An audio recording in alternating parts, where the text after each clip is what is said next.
Assalamualaikum warahmatullahi wabarakatuh. Alhamdulillahi wahdah, wassalatu wassalamu ala man la nabiyya ba'dah. Allahumma salli wa sallim ala sayyidina Muhammadin wa ala alihi wa sahbihi wa mawalah. Wa la hawla wa la quwwata illa billah. Amma ba'd. Dewan Hakim yang arif dan bijaksana dan hadirin yang berbahagia. Dalam dunia yang demikian luas, dengan jarak antar negara yang amat berjauhan, tidaklah menjadi penghalang bagi kita untuk mengetahui apa yang sedang terjadi di belahan negara lain. Mengapa demikian, hadirin?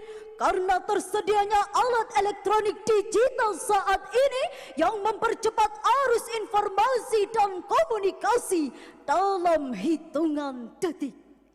Tapi hadirin, perlu kita catat bahwa kecanggihan alat komunikasi itu bisa membawa dampak positif di samping dampak negatif. Contoh yang paling aktual adalah realitas hoax melalui media sosial yang memancing konflik di antara kita. Oleh karena itu, pada kesempatan yang penuh ukhuwah ini, izinkanlah kami menyampaikan syarah Al-Quran dengan judul Pandangan Al-Quran terhadap realitas hoax. Sebagai rujukan, marilah kita dengarkan firman Allah dalam Al-Quran surah An-Nur ayat 15 sebagai berikut. A'udzu billahi minasy syaithanir rajim.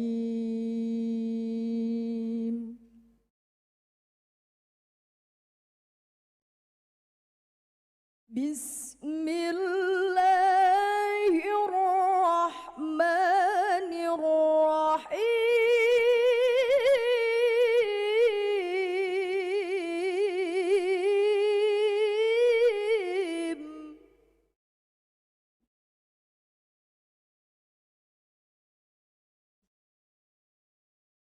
إذ تلقونه بألسنتكم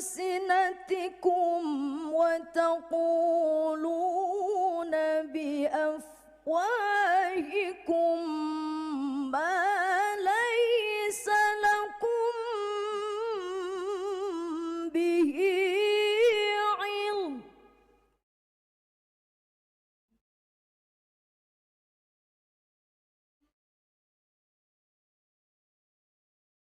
وتقولون بأفواهكم ما ليس لكم به علم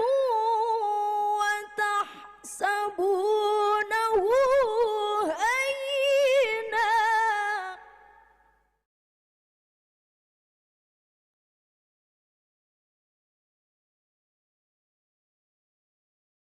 وهو عند الله عظيم.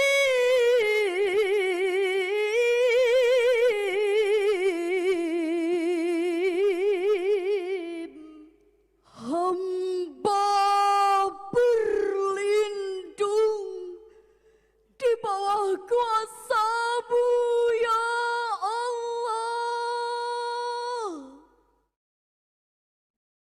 dari usikan syaitan yang terkutuk. Dengan menyebut asma Allah yang Maha Pengasih, Maha Penyayang,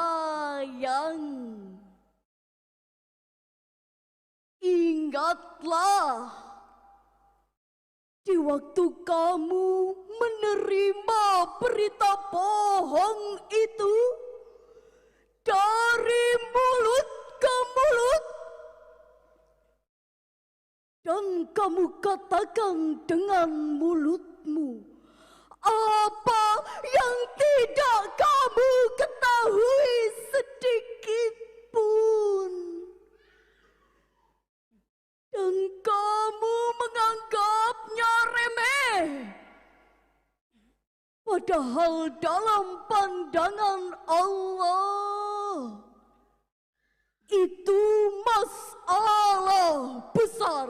Hadirin yang berbahagia, dalam kitab Al-Mukhtasar fi Tafsiril Qur'anil Karim yang ditulis oleh sejumlah ahli tafsir dan diterbitkan oleh Pusat Tafsir untuk Studi Al-Quran Saudi Arabia, dijelaskan bahwa ayat ini memberi teguran kepada orang-orang muslim yang menyebarkan berita yang tidak jelas kebenarannya.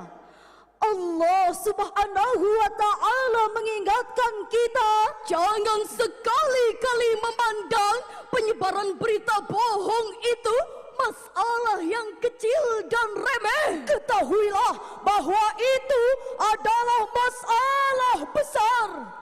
Sebuah survei yang dilakukan oleh Masyarakat Telematika Indonesia pada tanggal 17 Februari 2022 melaporkan bahwa Indonesia merupakan negara yang sedang menghadapi masalah serius terkait dengan penyebaran berita palsu melalui media sosial, dan hampir 40% isi media sosial itu adalah berita palsu. Memang hadirin, dalam pasal 28 Undang-Undang Dasar 1945 disebutkan setiap orang berhak atas kebebasan berserikat, berkumpul dan mengeluarkan pendapat. Tapi hak mengeluarkan pendapat ini bukanlah kebebasan mutlak. Bukan bebas seperti kita berteriak di tengah hutan, melainkan kebebasan itu dibatasi oleh kewajiban kita dalam menjaga kehormatan, keharmonisan serta kesatuan bangsa dan negara. Dengan demikian, kebebasan dalam hal ini adalah kebebasan yang harus dipertanggungjawabkan. Hadirin, para produsen hoax itu amat keterlaluan. Pada saat menjelang pemilihan umum yang lalu, ukhuwah antar umat beragama juga intern umat Islam tercabik-cabik akibat goresan hoax. Disintegrasi bangsa pun dalam ancaman besar. Tidak hanya itu hadirin, tega-teganya saat kita berduka atas meninggalnya para dokter dan tenaga medis serta masyarakat umum akibat COVID-19, mereka tega memproduksi hoax. Mereka menari-nari di atas mayat korban COVID-19 dengan terus-menerus menyebarkan berita palsu tentang COVID-19. Bahkan memprovokasi orang untuk melawan pemerintah yang telah memeras otak dan keringat serta mengeluarkan triliunan rupiah untuk mengatasinya. Itulah realitas yang kita alami. Oleh karenanya, kita harus bertindak, kita harus bergerak, tidak boleh berpangku tangan. Kita harus bahu-membahu melawan hoax. Setuju hadirin? Hadirin yang berbahagia, kejahatan berita palsu telah mewarnai aktivitas masyarakat kita. Di antaranya, pertama, hoax yang terkait dengan politik, ekonomi dan sosial. Detik.com pada bulan Februari tahun 2022 melaporkan Kepolisian Daerah Nusa Tenggara Barat berhasil menangkap Ketua Koperasi Serba Usaha Rinjani atas dugaan penyebaran hoaks bahwa pemerintah menyembunyikan dana pemulihan ekonomi nasional sebesar 100 juta. Akibat hoaks itu, masyarakat terprovokasi menghujat pemerintah melalui unjuk rasa. Mengingat bahaya hoaks terhadap masa depan bangsa, apakah kita setuju bahwa siapapun yang menyebarkan hoaks harus dihukum berat? Setuju hadirin? Kedua, masalah kesehatan juga pernah dihebohkan oleh oknum penyebar hoaks. Liputan 6.com pada tanggal 15 Januari 2022 melaporkan berita yang sangat memprihatinkan, yaitu adanya 27 kasus hoaks selama masa pandemi. Antara lain bahwa virus COVID-19 adalah virus buatan, bisa menular melalui udara, bisa mati di ruangan panas, dan vaksin COVID terbuat dari bahan babi serta bisa menyebabkan kelumpuhan pasca vaksinasi. Jadi jelaslah hadirin, kejahatan berita palsu benar-benar ada dalam realitas masyarakat kita dan dampak negatifnya sangat besar, yaitu pertama, menyesatkan dan membodohi masyarakat, bahkan merusak persatuan dan kesatuan bangsa. Dan yang kedua, mengganggu jalannya program-program pemerintah yang telah disepakati bersama legislatif. Untuk itu hadirin, marilah kita dengarkan firman Allah dalam Al-Quran surah Al-Hujurat ayat 6 sebagai berikut. Ya ayyuhalladzina amanu in ja'akum fasiqun binaba'in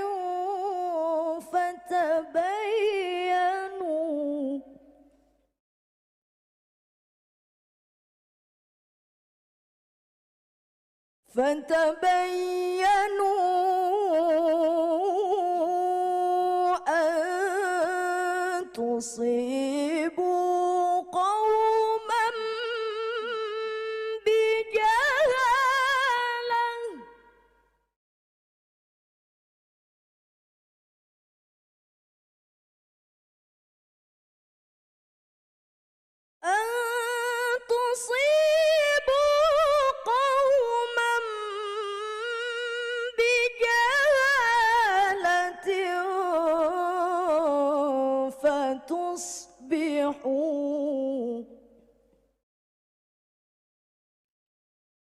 فتصبحوا على ما فعلتم نادمين.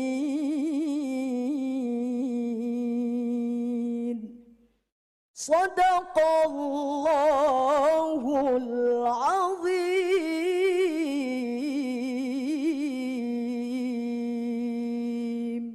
Wahai orang-orang yang beriman, jika datang kepadamu orang fasik membawa suatu berita,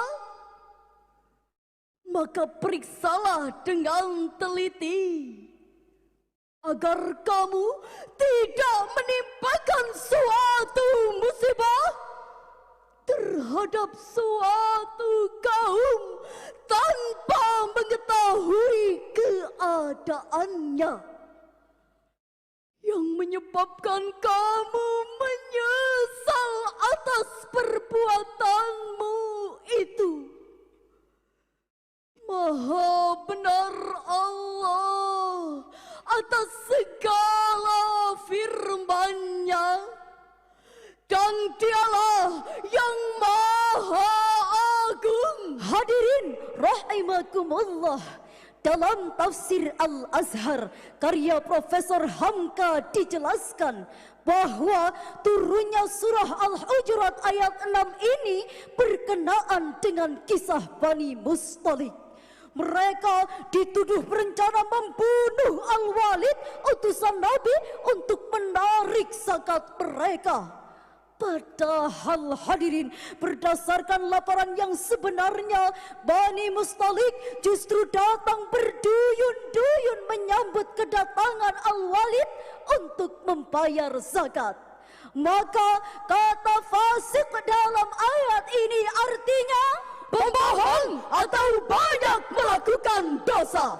Berdasarkan ayat ini, ada beberapa hal yang harus kita lakukan, antara lain kita tidak boleh menelan mentah-mentah suatu informasi yang diragukan kejujurannya. Kita harus melakukan check and recheck, yakni memeriksa berkali-kali agar tidak terjadi konflik.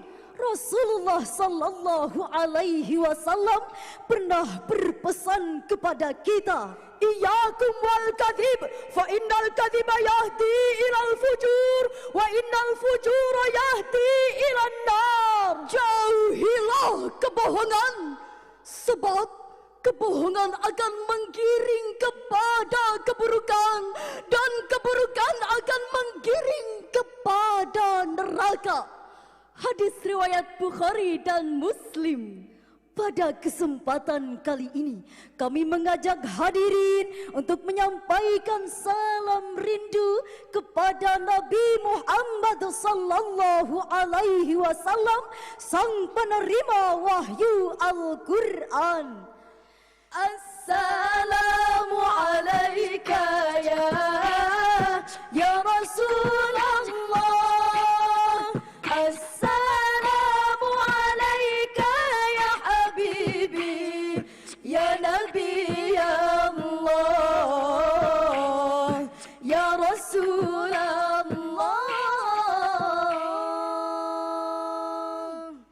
Gadis cantik berselendang sutra, gelang dan antingnya berkilauan. Waspadalah berita yang ada, teliti dahulu sebelum disebarkan.